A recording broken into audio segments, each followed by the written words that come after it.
But very quickly, let's go to Henna, because you're on the ground where Mangione is expected next. Once Mangione arrives back in New York, what are you anticipating, Henna?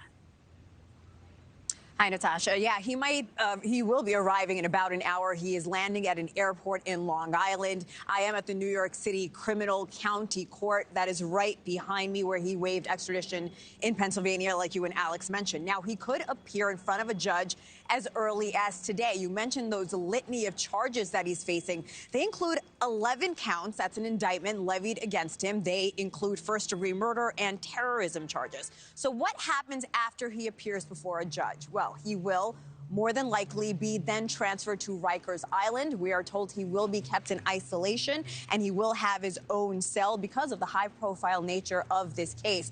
As far as what it looks like here in front of the courthouse, there are many supporters holding signs saying "Free Luigi." There are a lot of protesters. So as you can imagine, aside from the media spotlight on this suspect, there are a lot of people either showing their support or very unhappy with the suspect. Yeah, that is fascinating to know. And Henna, what are the next steps in the legal process for Mangione once he's back in New York police custody?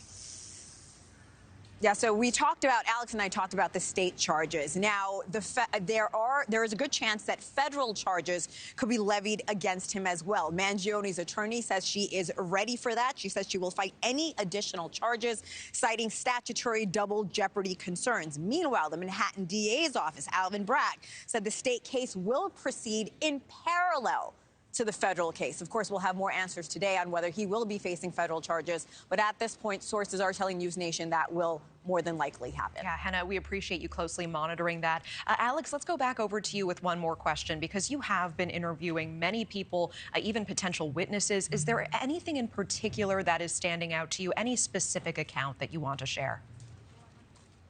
Well, we spent our day yesterday combing through Altoona, hitting various spots that we thought would be of note, particularly the McDonald's where he got arrested, speaking to the employees there who have been facing ongoing threats on their life, so to speak, of this outgoing support for Luigi Mangione. It's the reason why they have 2 security guards that are still standing by each and every day protecting them.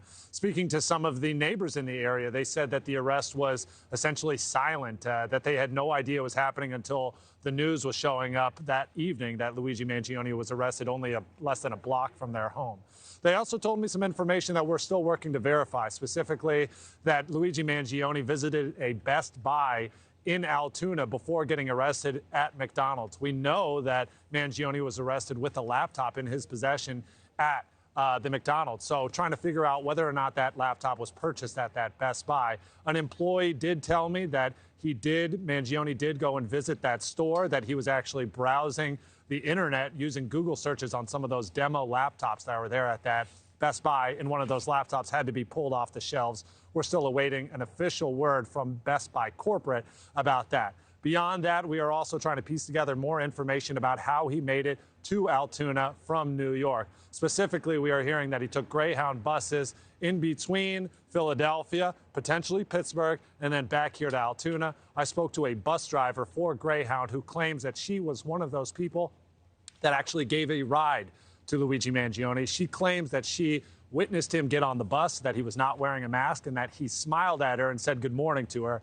Again, more information that we are working to authenticate and verify, but that's what witnesses here in Altoona tell me just yesterday. Alex Briello and Henna Doba, we appreciate you both. Thank you so much. And we're taking this live look right now. Of course, we're closely monitoring this as we're expecting the suspect to arrive in the New York area in the next hour. Thanks for watching. Go to joinnn.com to find NewsNation on your screen. And don't forget to click the red subscribe button below to get more of NewsNation's fact-driven, unbiased coverage.